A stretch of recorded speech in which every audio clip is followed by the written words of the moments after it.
life is a mess and you're totally stressed out, just call Trent. Just call Trent. When your wife is cold as ice and you need some advice, just call Trent. Just call Trent. He'll shoot it straight and he won't say no. He'll just give you that advice and say, well, there you go. Oh, hello and welcome to another episode of There You Go with Trent Mabry. I, of course, am your host, Trent Mabry. It's another special episode this week. I spoke with Eddie Brill. Eddie was the longtime warm-up guy for the Late Show with David Letterman. He also booked the comics for the show, and he's a great comedian in his own right.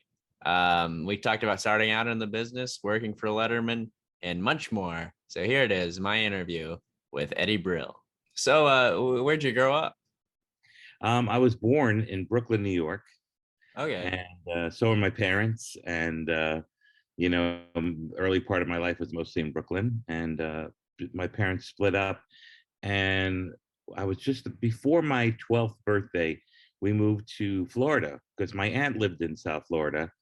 And we, our family just needed a break from all the craziness or whatever that was going on when you're having divorces and all that kind of stuff. And my aunt from Brighton Beach, that's right, Brighton Beach, she had moved her whole family to Florida. So on a vacation, we went down there. My stepfather, who was from Brooklyn, who'd never really been anywhere except, as a soldier, he went to Florida and he was like, oh my God, this is God's country. And we ended up moving there in August of 1970. So it was very different because, Brooklyn is it's not New York City, right? But there's a New York vibe to Brooklyn or Brooklyn has its own vibe. And it's, it's funny, wherever I travel around the world, I'll go, yeah, I'm from Brooklyn. And you're in Paris, Brooklyn, Yeah. it's a known quantified place. I don't know if quantified is even a word, but, so it was pretty cool. And then Florida was beach and racism. And, it was very different. I bet. So when did you first realize you wanted to start doing comedy? Were you like a kid that grew up watching Carson and stuff like that, or? Well, part of it's true. I grew up watching Carson.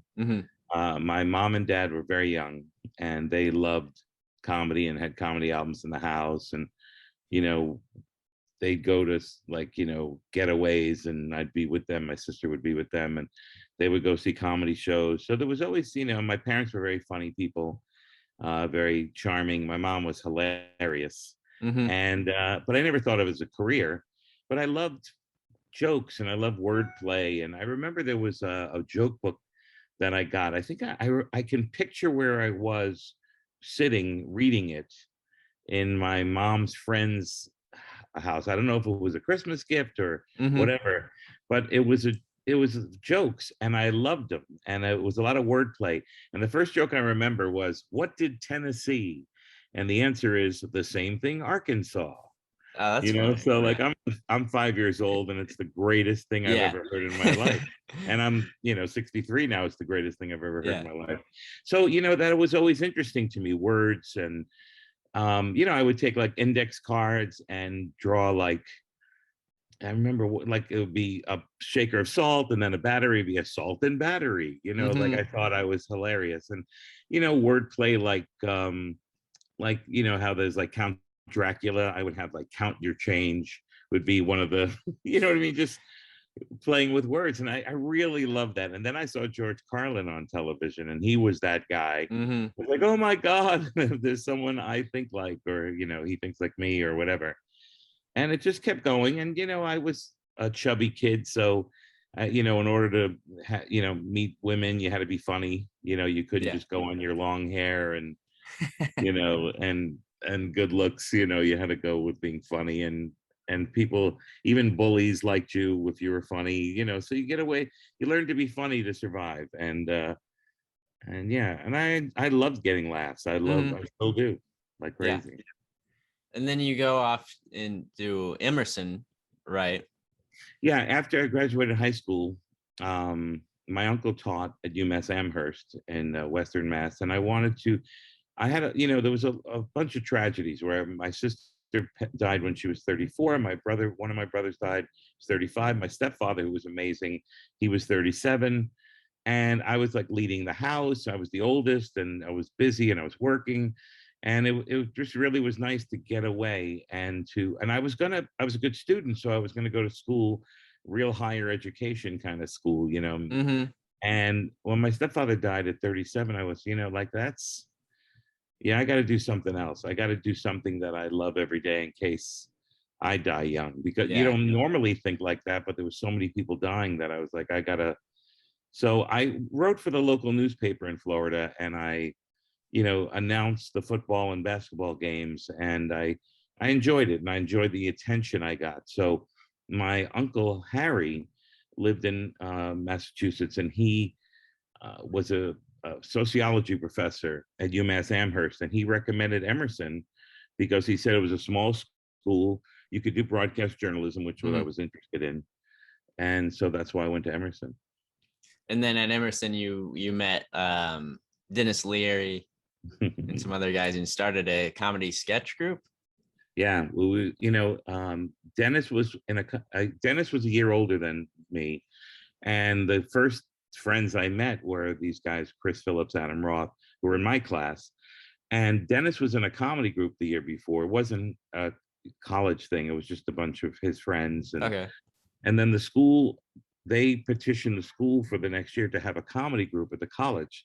So when they did the very first meeting, we had already sort of met each other and thought each other was funny. We had a meeting, and we put together a comedy group out of these people and wrote a lot and sketches and stuff like that. And it was really exciting. I had never done anything like that. And I remember getting the first laugh in the very first bit we ever did. And it was so powerful. And I've been driving to get that, follow that laugh for the rest of my life. Yeah. What was the first bit? It was a country western bit, and I don't remember the actual bit. I just remember that my name was Eustace, and it was me and this guy Adam, one of my best friends in the world, and this guy Bob Keno, and and it was called Western Trouble, and we all talk like this, we thought Yeah. and I had no idea the whole skit, but I just remember I got the first laugh. It was the way it was written, and it was so good. It was so powerful, so nice. So, and you would just perform like at the around the college? Yeah, we did the college, and we were very popular. For some reason, we connected immediately, and we did like 3 main shows a year at the school, and then occasionally we do a show just outside of the school, like for the public. But it was really a great scenario, and we happened to be really good at it. And we had a few people, including Dennis, was a great writer who wrote for the literary magazine at the school. And him and his best friend Mike, they grew up together, and they went to Emerson together.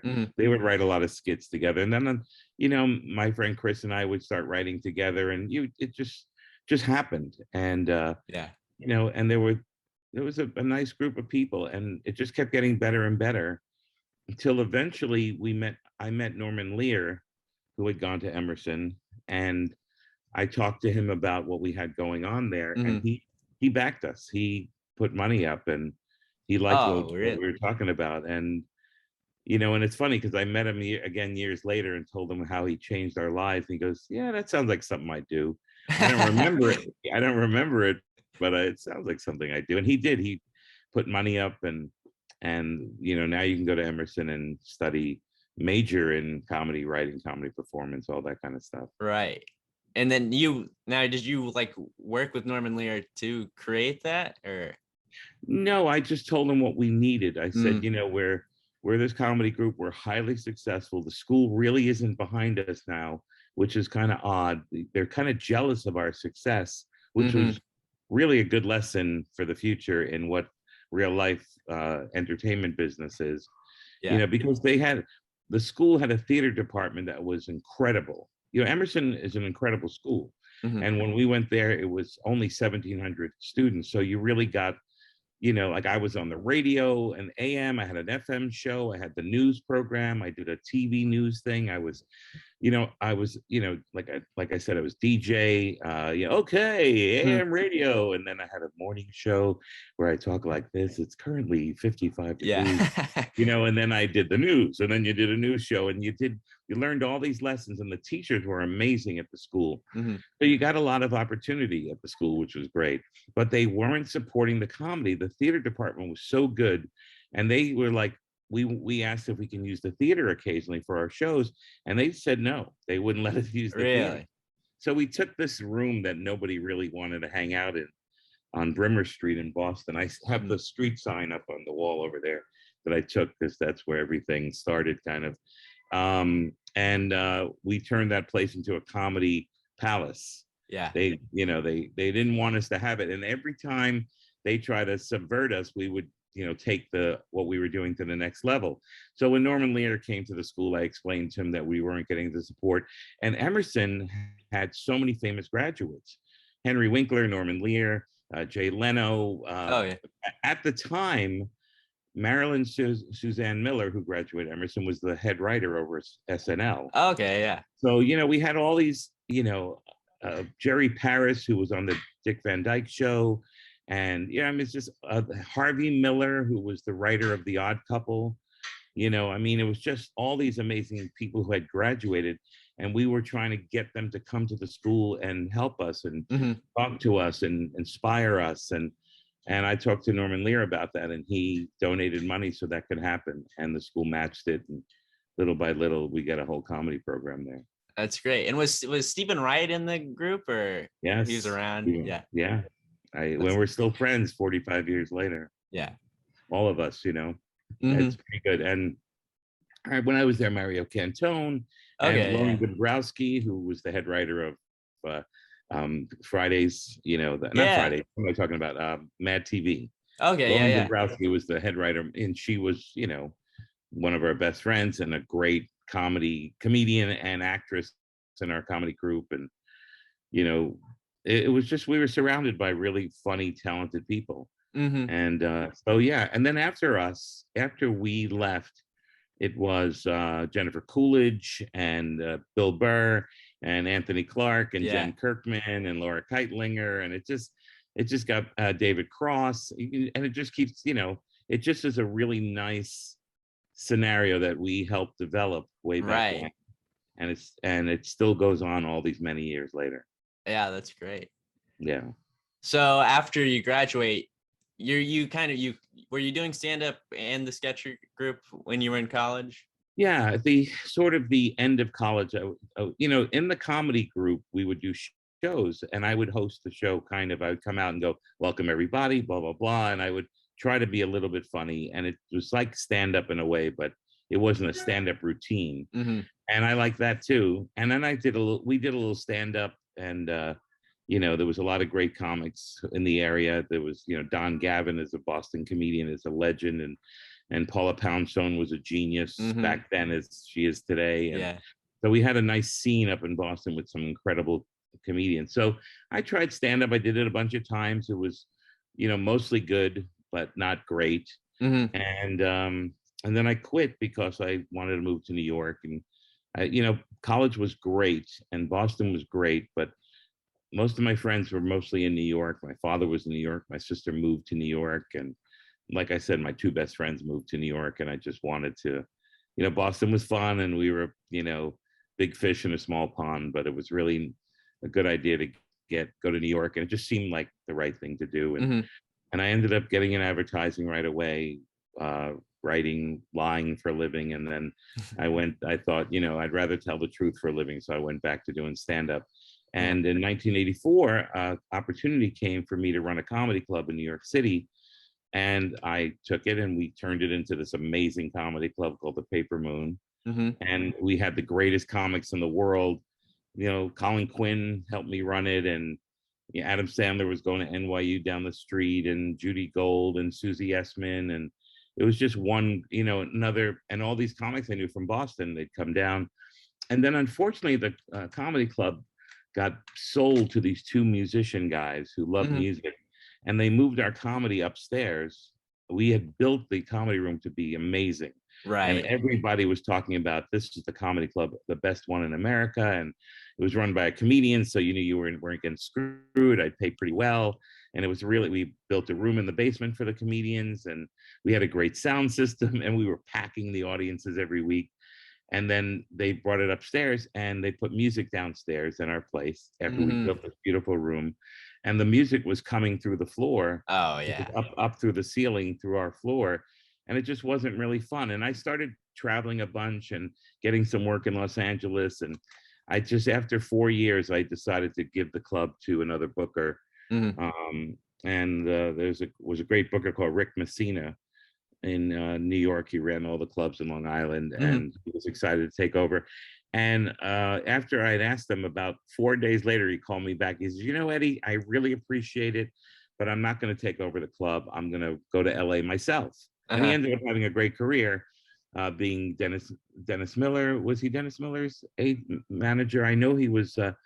He managed a couple of really big time people. Mhm. Tim Allen and somebody else. It Yeah. wasn't Dennis Miller. And he was a big manager. And then this guy from Boston, Barry Katz, who Mhm. was there, he yelled at me when I gave the club to Rick Messina. He says, why would you give it to Rick Messina? I said, because he's amazing, and he's in New York, and it's a comedy club in New York. Mhm. And he goes, I wanted the job. I wanted to take over. And I was like, but you're in Boston. And, Right.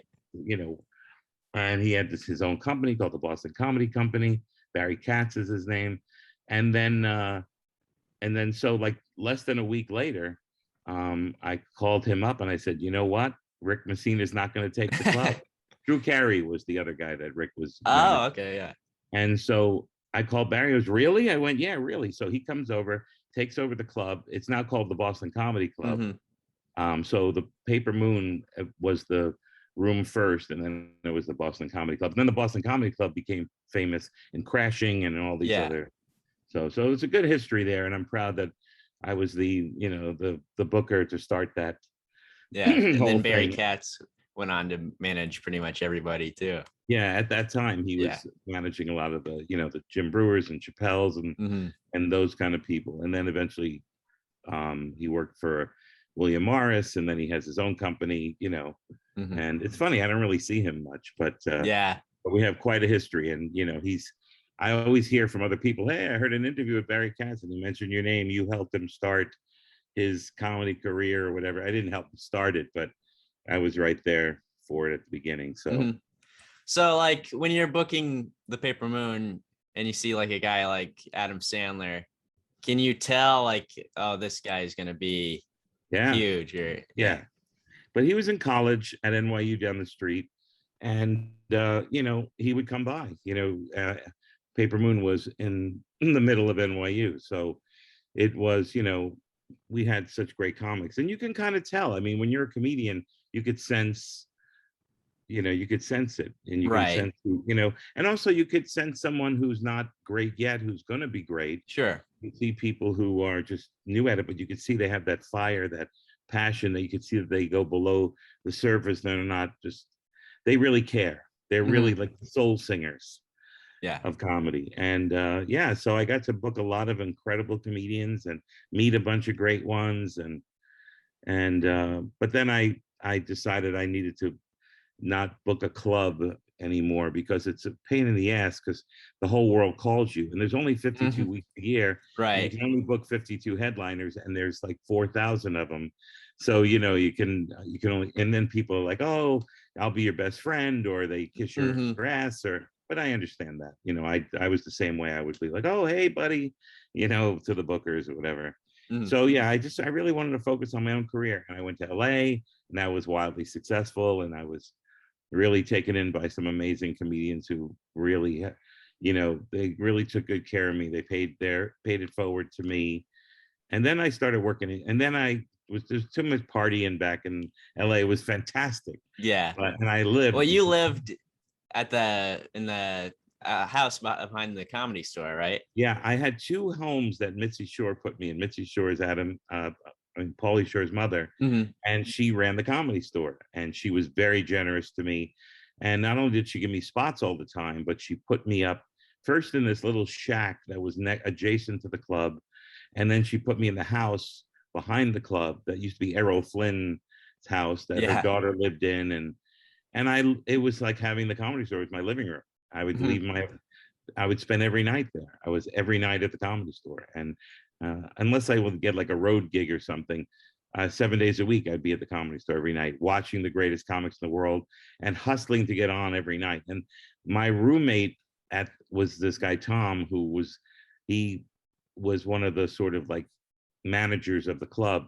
So if someone was late for their spot, he'd go, Eddie, get over here, go on, So I worked a lot. I was very lucky. And then some of the big names really took me under their wings, and it was just amazing. Who And were some of the guys that were around when you were there? well, the big stars, Richard Pryor and Eddie Murphy and Roseanne Barr and Louis Anderson, and just one great one after another. But the two guys who really helped me a lot, Sam Kinison took me in immediately, which was really great. Yeah. And Robert Schimmel was a guy who he was like I'm the oldest of five, and I don't have an older brother or sister. He was like my older brother. And he eventually I moved out of Mitzi's house and moved in with him because, it was nice having him around. I started traveling on the road with him, and he was just so kind and generous to me. Some clubs, they said, well, we don't know this guy, and I don't know if we want to book him. He said, look, I remember this one club, he said, if you don't like Eddie, I'll pay him out of my salary. So, that usually, and everyone loved him, and he was brilliant and a genius. So he really was a great comic and taught me so much, not only about comedy, but, the business and all that kind of stuff. John Mendoza is another comedian who was great to me. So many people. It was great. I mean, Louis Anderson was great to me, and Taylor Negron. I mean, these people would stopped to give me advice and help me with my sets, and it was just really a great experience. But there was so much drugs and booze there. I never got high before I went on or during the day, but afterwards, at the end of the night, there was all these celebrities and porn stars and rock and rollers, and we were all hanging out with them, and we thought we were so cool. But meanwhile, we're just partying to the break of dawn, and then sleep all day, get up and go to work again. And I just needed to get out of there because I really was serious about my comedy, and I knew that I was, it was getting to be a little bit too much. So I went back east around 1990, and I had met a girl that lived and that I really liked, who lived on the East Coast, and the apartment, Schimmel's apartment that we lived in, the building was being sold. So we would have had to find another place. Right. Everything was leading me to go back to New York. So I did. And then I went to visit a friend in England, and I went on stage in England, and it was my first set was you couldn't have asked for a better set. And a better experience and crazy stories, and it just went really well. And they took me in, the British comics. They were very kind to me, and little by little I got to work all over England. Then they said, you like England, you're going to love Ireland. And then I went to Ireland, and then they get, the same group said, oh, you got to work, because in Europe you work in all these European clubs. I work in Paris, and for all the expats, and I'm working in Amsterdam. And then now I met other people that took me to Hong Kong and Australia. And it just made me a much better comedian, because you really have to be a really funny comedian, and you have to be a great writer, and you have to also be your comedy has to come from a human place, because you come from different cultures. So you learn a lot about that. And also, I've talked about this a lot, and it's a thing that people don't realize. But here in America, a lot of comedians, not all, but a lot of comedians, they pander to the American audiences, and the American audiences eat it up. I mean, the whole idea of intros and let's hear it for the last comedian, and give yourself a round of applause for coming out tonight, or how about those old people, they don't get a chance. And what these comedians doing, and what I did the same thing, we would get applause instead of laughter. We would try to cheat the audiences out of comedy by getting them these bullshit fake laughs, and not laughs, but fake applause and energy. And these guys in England, they were like, why? When I first gave the first MC my intro, he thought I was bragging to him about my career. Oh, He really? didn't realize that I was giving intro. And then one day we got to be close, and I said, why were you so mean to me the first night? He says, well, you came up and started bragging about what you've done in the industry, and I don't care. I don't know you. Right. And I go, I was giving my intro. He goes, intro? Why would you set yourself up and tell the audience how great you are? Just go up Right. there and be funny. And it was like, oh my God. And the first line I ever said in London, I said, it's great to be here in London. Very American thing to say. Uh-huh. And that's the first thing I said. And the first thing the audience said was, guy in the back goes, bullshit. And so I came back on, you're right, it's a shithole and it smells like piss and blah, blah, blah. And they laughed, and it saved my ass on stage, because they really had this opinion of Americans as like, just kiss asses. And so luckily I learned a lot about being a better comedian and caring more about laughter than applause. Comedians are not supposed to get applause. Right. I mean, you get them, they're okay, but you're not shooting for that. You want laughs. Yeah, but there are comedians who shoot for applause, and that makes them happy. So good for them. Right. Yeah. So then you move back to New York, and then you start doing warm up for the Dana Carvey show. I did warm up. I did some warm up in LA. Oddly enough, I did Saved by the Bell, and early on, it was babysitting. It wasn't really warm up. It really was. It was like babysitting, and it was literally like 5 feet from the Tonight Show with Johnny Carson, which was the cool really thing. Yeah, like right across the hall. But I never did warm up, but I did it, and it was money, and I needed money in those LA days. And then when I moved back to New York, a couple of different opportunities came, and one of them was to warm up. Bob Smigel and Louis C.K. were like the head guys over at the Dana Carvey show, and they both liked me and liked my comedy, and heard I did warm up, and because I did warm up for other shows, game shows, and all these different kinds of things, and so they asked me to warm up the Carvey show, and it was such a great show, but it didn't last long. And then Louis went over to Letterman to write for Letterman, and Letterman asked them, the comics over there, if anyone knew of a warm up, because he wanted a new warm up guy, and they recommended me. So it kind of helped that I was regular at the Comedy Store, because I met Dave. They came in, I had a little meeting with the producers, and then Dave came in, and he found out, because he started at the Comedy Store. And he, so we had a lot to talk about, and it was kind of nice. And they gave me a 6-week trial period, and it lasted 17 years. Yeah, that's great. Yeah. So when you're doing warm up for Letterman, were you doing just like a regular stand-up act, or? Not really. It was more like, it was a formula that worked, where the band played. I did it was 18 minutes exactly. If the show was at 4:30, say, we'd bring the audience at 4:00:00. It was a well-oiled machine. It was 00. The doors would open. They'd seat the audience in 12 minutes. And then I came out and welcomed them there, showed them a 5-minute video. Then I came out for like 5. Then I brought the band out who played for 5, and Dave talked to them for 3. So we had 18-minute pre-show at 4:30:00 or 5:30:00. It mattered what night or what time the show was going. And the show would start, the band would play, and Dave would come out, and it was, you're working with the best of the best in the business. Right. And they really were about, being a well-oiled machine. They took pride in it. It was like I said, the best camera people, the best producers, the best writers, the best lighting. It would really, and you have to bring your game, and the best host and the greatest theater, and you're taking your comedy to that next level. You're taking everything. So I wrote I'm the host, I'm the liaison, my job is to make them cohesive and to let Dave know what the audience is like before he came out. Right. And I was able to figure it out and create a formula, and we got that formula from the Johnny Carson's producers. So that's what happened. And so yeah, it was really good. I mean, I had to do the same kind of thing every night, and the band had played the same songs. Only Dave was a little bit different each night based on his chat with the audience, but it was a formula that worked. And every once in a while, I changed around and put a couple other little jokes in, but it was mostly, it was really helpful to the show for me to do, for us to do that pretty consistent 18-minute pre-show. Right. And it worked like a charm. It was really beautiful, and you had to work hard, but it was really fun to do. Yeah, that's great. Did you have much interaction with Dave behind the show, or? Eventually it was really, really great. But like at the beginning, when I was there, I was like nervous, of course, and freaking out. And he was very nice to me. But his assistant, Lori Diamond, had also gone to Emerson.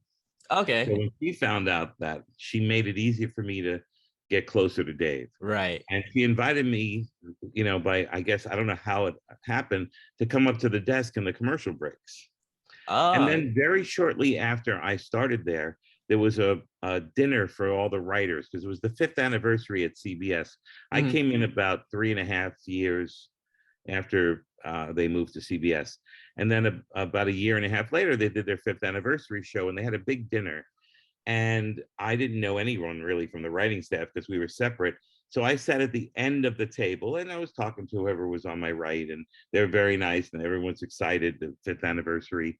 And then Dave came in a little bit later, and he ended up sitting next to me, and it turned out to be really beautiful because we got very close, and he was very kind and very warm. And, me being a comic, he, was a stand-up comic himself. And, we had a lot to talk about. And then the more and more I got to come up to the desk. So then all of a sudden I was up at the desk every day, every commercial break, I was at the desk. And it was amazing. I mean, a dream come true. Yeah. And it was outstanding. And it was, talk to Dave about the show, about what's next, ideas for what we're going to do, talk about the Beatles, talk about baseball, whatever. It was amazing. And then, he would take me to dinner every once in a while, or, I love hockey, so we'd go to hockey games together, and it was really cool. Yeah, it was really amazing. And every once in a while I would look down, and I'm at the desk and he's there, and I'm like, oh my God, that's David Letterman. Right. It didn't, like you don't take it for granted, but every once in a while you're like, oh my God. It was pretty cool. So how long were you doing warm up before you started booking the comics for the show? I started doing the warm up I started in February of '97, and then I continued to do warm up all the way through. Yeah. And but I started booking in the beginning of 2001, March, because Zoe Friedman, who was the booker, it was amazing and got me on the show, and just still amazing comedy person. She got a huge job at Comedy Central, like kind of running a lot of the things over there. So she left Letterman because she gave her a chance to move to LA, where she wanted to be, and they had a couple of people as bookers, but it didn't work out. And Dave and I would always talk about comedy, every weekend after I come home from the weekend of doing a gig on the road. He wanted to know how the shows went, and so we talked about comedy, we talked about comics. And one day I left the show and to go for the weekend to do a gig in Las Vegas, and the phone rings after I got to Vegas, and it was like, hey, Dave wants you to take over booking the comics. And it's like, oh, what? And then I was like, yeah, but then that's going to be hard for me to have my own career, and it's going to be hard for me to, everyone in the world is going to want to be my friend. And he said, so. It's like, okay, all right. Yeah. So how you were doing dates like on the weekend and stuff, as well as doing warm up and booking? How many dates were you doing? We worked 42 weeks a year. We had 10 weeks off. And the weeks off that we had, we only worked 4 days a week. Monday, Tuesday, Wednesday, we do 2 shows on a Thursday. There was a time we did 2 shows on a Monday, but we did 4 days a week. So every weekend was the 3-day weekend. Sure, yeah. So every weekend I can go do comedy and get back in time for Monday's show. So that I did pretty much all the time. And then on the weeks off, since we only worked a 4-day week, it was a 10-day vacation. And then once in the summer, we get 2 weeks off in a row, which was a 17-day break. So when it was a 17-day breaks, it gave me the chance to go to Australia and travel to Hong Kong and do gigs that are really far away. And because you got to go jet lag, you can't do a 3-day weekend. Right. In Australia, it takes you 1 day to sleep and then, catch up. But so I worked all the time as a comic. And when I was the booker, like I'd set it up so that if I was working, say, the Denver Comedy Works on the last night that I was there, I would have them put on like 10 of their local comics so I can look at comics Oh yeah. for booking, and it was good. And I was able to, in a lot of these comics, they would send a videotape or a link or whatever. This was me able to see people live and really get a good, fair judge of if they were right for the show or not. Yeah. And what were you looking for? Smart and silly. Smart and Smart silly. and silly. Yeah. Like Yeah. Jake Johansson, Oh like yeah. Brian Johansson's Regan. great. Yeah. Yeah, Caroline Ray, the regulars, those that he had a style that he liked, and he liked smart and he liked silly, and that's who got on the show. And there was a lot of great comedians that I wanted that I couldn't put on because they didn't fit the what the show was. And he did it for 33 years. He has a style. It's not the Eddie Brill show. I have to Yeah, he knows what he likes. Yeah. What would you say is like the biggest mistake you see for a comic that was trying to get on the show? I don't know. I think that it's hard to make a mistake. I think that I as a comic, I understood the thinking, and what I try to make it easier for people who are auditioning to let them know, look, I'm a comedian and I understand what's going on, and I was begging to meet the booker and have them see me, and I just thought that there was a sort of style, and I could tell what they did. So I didn't think comedians made mistakes. If someone sent me a videotape and it was like, I'm fucking walking down the fucking street, right? Like, yeah, I mean, I don't mind a case. I mean, I love that kind of stuff, but for booking the show, you're booking a network show, you need to have some kind of idea. And if a person wrote to me in advance, said, look, I curse a lot on this tape, but I could do all this material without cursing, I could easily see the tape, know that they could pull that off. And I've done, it's totally okay. Like Lewis Black, he curses like crazy, but he's really funny and he can clean it up in a way. Richard Pryor did the Ed Sullivan Show and did the Tom Jones Show and did network television. You can clean it up as long as you let the comedian, as the booker, your job is to let the comedian be who they really are and not try to change who they are to fit the show. Right. That was a couple of people were pissed off because they didn't get on the show. A lot of people were pissed off they didn't get the show, but people were pissed off that they weren't the right style. And I said, well, don't try to be somebody different to get on the show. Do a different show where your style fits the show. Right. And people didn't want to hear that also. They want to hear, you got the show. So I don't think there's mistakes. I think I very rarely had situations, like I had one where people were like drunk and they came up to me and like, I should be on the show. That happened like twice, I was always keeping the integrity to the highest. And, as much as people were creating drama that didn't exist for me, I guess that's part of the job. I just had to be myself. It was funny because I would meet people and go, oh, you're so nice. I thought you were going to be an asshole. I was like, yeah, that's what happens. People create drama that doesn't exist. Right. To fit whatever they want it to fit. So, you have to learn that people are not going to like you. And that was hard for me. I wanted everyone to like me, Well, yeah, especially as a working comic. Yeah, I'm going to work with everyone and everyone's nervous around me. And I would try to make it, I say, look, I'm here as a comic tonight. I'm not looking for comedians. I'm just doing a set and, let's go out afterwards. And, and of course, people were hounding me all the time and I don't blame them. And I understood it. I hounded the bookers all the time too. So one of the things I did was after every show, I would stay and meet with any of the comics if they wanted notes.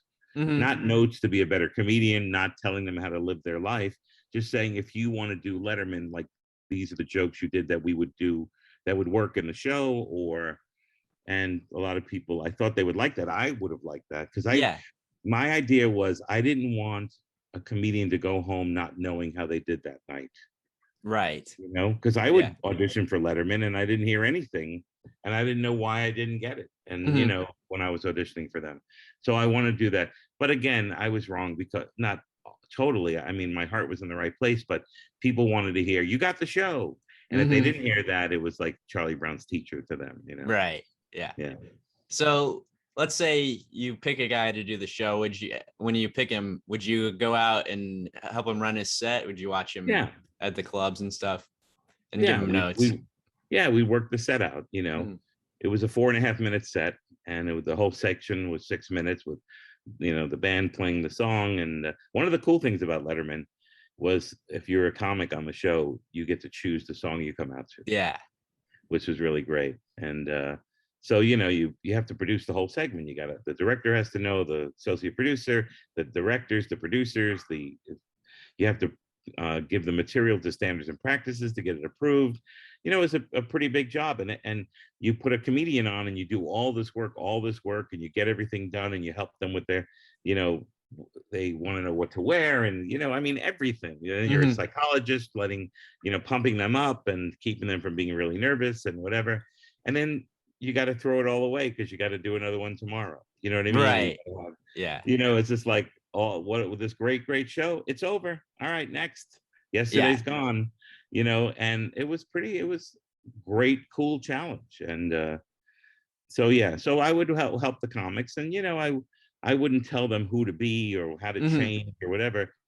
I'd make suggestions, and if they liked them, they would we'd use that. And it's like being a director in a movie. It's nice to have someone else be your eyes and ears and tell you how, you know like, I've been booking so much. I've been booking comedy since the mid 80s, 84. Yeah. So I kind of have an idea of what different people want for different comedy. I know what I like, but I also knew what other people wanted, and like Dave, and I could just help them do the best they possibly can. Mhm. And most of the time they did, which was really Yeah. fun. So like, let's say the show used to have like a lot of big names like Seinfeld or Cosby or somebody like that, which none of the shows really do anymore. It's a lot of newer comics. What would you help those guys out with? Like, No, I didn't. There were, like, I worked with George Carlin on his set. I worked with Roseanne Barr on her set. I worked with Larry Miller on his set. I mhm. worked with Jake Johansson on his, Brian Regan on his. But a couple of people, the big producers on the show, they wanted to work with them. So Mhm. Seinfeld worked with the other producers. Cosby worked with others, and it was really up to the comedians who were big stars. They would choose who they wanted to work. Plus, the producers would say, "Look, I want to work with Rita Rudner or somebody, wherever they wanted to work with." And I'm cool with it. I do no ego about that. It was a lot of work. Mhm. But some of the big names wanted to work with me, and and it was great that they did, and we had a lot of fun doing it. And also comics who were starting out, they're so freaking out and so nervous about doing this show. And my job was kind of let them know, look, I'm not doing you a favor by putting you on the show. You earned this. So go out and Right. show the audience show the audience why you're on the show. Go out there with the attitude like, I'm not here to please you. I'm doing what I love, and you'll get to see it tonight. And that sometimes helped, I think, the Mhm. psychology that you had to do to help other comics. Mhm. Yeah. You mentioned auditioning for the show as a stand-up and not getting it. What was your first time like doing the show, performing on the show? Well, by that time, I was working there as the warm up, Oh, okay. but I had auditioned for the show before, Hmm. and so now I was doing the show, and of course, I was still nervous as hell. Dave's my boss. He's starting to get to know me. I Right. want him to think I'm really funny, Yeah. and but I knew the band. I mean, everyone around me. I'm on that stage every night, Hmm. and it's one of the greatest characters in the Letterman show was the Ed Sullivan Theater. Hmm. It was the best theater I ever did television stand up in. The intimacy, the sound, the beauty of it. It was old, sort of dark theater. Now, Colbert has it. It's all lit up, and it's like a video Yeah. game, and that's fine. Yeah. That worked for him. But it was a little classier, back Hmm. in the day, where the stage was important, but it wasn't. You weren't it wasn't all about the stage. And like, you would watch Leno say, and you would see a shot with Leno in the background of the comedian while they were performing. But we decided not to do that. We wanted it all about the comedian Mhm. and not to pull focus from the comedian to see, is Dave laughing? Is Jay laughing? Is, Johnny Carson laughing? Johnny Carson, it was a straight on shot, a Mhm. 3/4 shot. So we did it where the comedians, just one shot of the comedians, and we had a second camera. If it was a really long laughter applause kind of a thing, we pull to the back of the room, a shot, just Yeah, I remember not that. so it's on all the time, but we had it so it looked really nice. Mhm.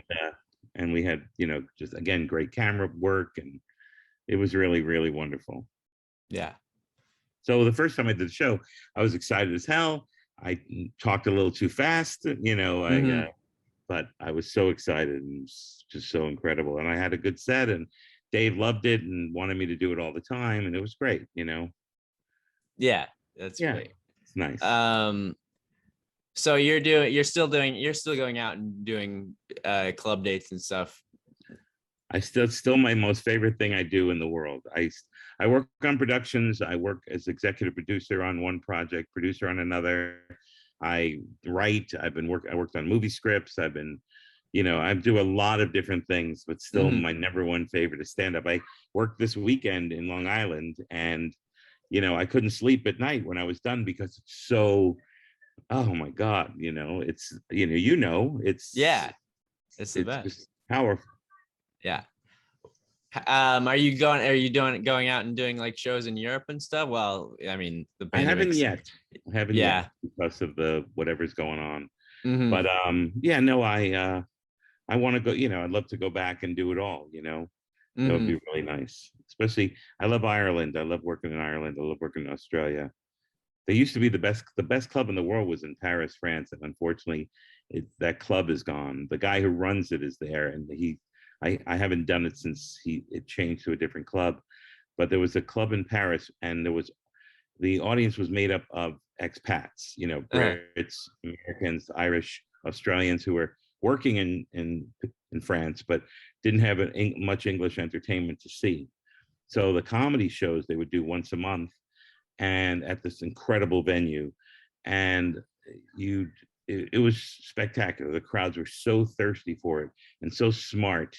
And it was the best club on the planet. And I was lucky to have a really great comic recommend me, and then I would work it every year. Every July 4th weekend, I do an American in Paris. It was Oh, that's sort of great. tabbed as, it was Are there really good. any like major differences? I know you mentioned like the audiences in Europe don't necessarily like pandering. Is that the main difference I think between so. this There, audience and American audience? one of the things that, like, there was a joke I had which was really silly, and it was about old MacDonald had a farm, and how EIIO is sang in every language. Hmm. It, I thought it had to do with American English, but turns out that I learned how to sing it in Chinese and Italian and all the different languages, and they all use EIIO, which was kind of a shock. And Uh-huh. I had a Chinese girlfriend who taught it to me in Chinese, and I couldn't believe that it was EIIO. So I would go through the different countries and sing the song. Now, in Zimbabwe, when I was over there, the Brits were taking over Zimbabwe and trying to run the place. And when I said, "Hey, they even do it, they use the IO in Zimbabwe," and I started singing it in English Uh-huh. instead of Italian or Chinese or whatever, and the audiences would laugh 2 seconds in, the European audiences, because they get it that what happened was is I was mocking the fact that now Zimbabwe, they were stealing their language and Hmm. making it British. I did it in New York, it'd be like 3 people would laugh. Right. But in Europe, they would go nuts because that's their education, that's their lives, that's Hmm. whatever. So those would be some differences that I was able to use in a very positive way, to use references. Like I forget where I was, where there was like a corn shortage, or some country where I was in Australia and it was bananas. And, of course, I had some jokes about bananas I wrote when I was there. And, that's very different. But it's not, I mean, they're humans. And if I have a series of jokes about dreams, like, you talk in your sleep, and that's, everyone in the world does that. So you're not fooling anybody. You know what I mean? Not fooling. Mhm. Doesn't make sense. You're like, if I talk about, hey, I was down in the East Village and I was in Astor Place and this, and the people in England are being like, okay, well, explain to me what Astor Place is, Right. But if you talk about dreams, or you talk about, love, or you talk whatever, and it's a international topic, then Mhm. everyone gets it. Yeah. We'll end on this. What's the best piece of advice you would give a comic that's just starting out? Get as much stage time as you can, and with whatever it takes, with integrity. Get on stage, get on stage, get on stage. If you can't, it's not easy, but Mhm. if you can't get on stage, create your own club, or Mhm. find a bar that'll let you do on a Tuesday night, bring in comics and get on stage, get on stage, get on stage. Write all the time. Don't be afraid to take chances. Just keep pushing forward, and wake up every day with the idea of, like, I'm in love with doing this comedy, and what am I going to do today to make me better at it? Well, I'm going to find a way to get a show. I'm going to find a way to get, I'm going to write maybe for a half hour. Mhm. But, and also, don't listen to anybody, even me. Yeah. Do what you like. Exactly. Yeah. One of the biggest lessons I've learned in the last 5-6 years was about not trying to please the audience, which is usually a weird thing. Mhm. But I did this podcast called We're Not Here to Please You. Mhm. And it was a very fun podcast, and I've done it many times since. But I just like the idea. And then it hit me. That's exactly what artists shouldn't do, is try to please the audience. Mhm. You do what makes you, and it's not like you're trying to piss them off, or you don't want to, push them on the side. If they're pleased, that's fantastic. But your Right. job isn't to please them. Your Mhm. job is to do the stuff that you love, that makes you laugh, that makes you excited. And hopefully it will make other people excited as well. So don't try to please the audience. It comes off very insecure when you're telling people, you're kissing people's ass Mhm. and saying, love me, love me. Yeah. It so comes off so insecure. And also, like, another thing to add to that is, like, don't ask questions, or don't often ask questions. Like, make statements, come from a place of knowing, as opposed to a place of asking, of needing their help, Mhm. because you're more powerful. Like, I'll give you an example. I had a joke about Adam and Eve, and the line was, why do Adam and Eve have names? And I had a whole thing about that. And it's worked really well. But once I changed that line to, I've often wondered why Adam Mhm. and Eve have names. I'm coming from a position of knowing I don't need their help. I don't want them to answer my question. I want them to sit back and have a great time and ponder along with me on the ideas that I have. And that really turned my comedy around. And then someone will say to me, I saw Dave Chappelle and I didn't really like him. And I'll say, well, he's not here to please you. Right.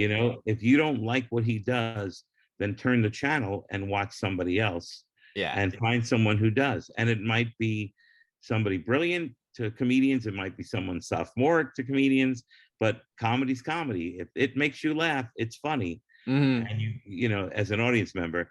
So, but just go out there, realize how fantastic it is, and how rare it is, how hard it is to be really successful at it. Mhm. And if you put the work in and you get the stage time, look, I've been doing it 37 years, 37 plus, with a break for COVID. But like, say, at my 35th year, I was pretty good. Mhm. I was pretty good at it after all these years. But my 36th year, I was even better, because I Right. worked my ass off and got on stage, got on stage, got on stage. And I might have learned something tiny, but it gets better and better. And that's what's weird about this business, is that there's a lot of people who are running the business who don't understand that you get better as you get older, and Right. not old. And the more you do it, the better you're at. So Mhm. a lot of people in this industry, they're not savvy enough to know. Like, a lot of times, like, look, these comedians, they're 50 or 60 or 70. those are the people you need to be booking. You know, Exactly. Yeah. like when I was a kid, it was Don Rickles and Phyllis Diller, and you Mhm. know, and those are the geniuses because they've been doing stand up for 70 years, Yeah. and they get better and better and better. So that's one mistake the industry makes, is pushing older people out because they think they're supposed to get young new stars. If you're doing movies or sitcoms or whatever, you can have old comics, but you can also want to get young, fresh superstars. Mhm. But in comedy, you know, the best comics, you know, are the ones that, you know, are older. Absolutely. Yeah. Yeah. So, So and I'm older, so I'm rooting for me and all my old friends. Well, thanks so much for doing this, Eddie. It was really great to talk to you. It's my pleasure. And if you let me know, I'll put it out once I will. you release it or whatever. Edit out all the bad parts, and then and good luck to you. And now that you moved to New York, and you know, Thanks. if you have any questions along the way, let me know. Like I told you, I had so many people help me, and we all help each other. You'd be surprised. A lot of people say, "Oh, it's such a cutthroat business," and Mhm. this, you know, it is. Any business is cutthroat, but the cream rises to the top, and the great comics will reach out to you as they did to me, and help you do really well. Well, thanks. I appreciate it. Yeah, I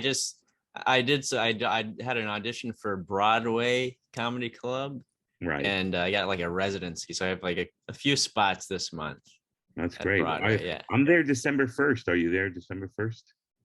December 4th, I'll be there, but Ah. I should come by and meet you in person. Yeah, welcome to do that. I'm doing, I don't know when this comes out. This Friday, I'm in Queens, and then the first, and then I'm up at this place on the 26th or 27th, whatever the Saturday is, last Saturday of November. I'm at the Rhino Room up in Suffern, which is a phenomenal comedy theater. Oh yeah. And then the following week I'll be at the Broadway. Yeah, well, hopefully I'll see you around sometime. Sounds perfect. Well, keep in touch, and have a great night. It's daytime, but it's like completely I know. dark Yeah, here. it's crazy. Ah! Thanks so much, man. I'll keep in touch. All right, be well. Bye-bye. Hey baby, I hear the blues are calling. Tossed salads and scrambled eggs. Mercy. And maybe I seem a bit confused. Yeah, maybe. But I got you pegged. But I don't know what to do with those tossed salads and scrambled eggs. They're calling again. Scrambled eggs all over my face. What is a boy to do? Mabry has left the building.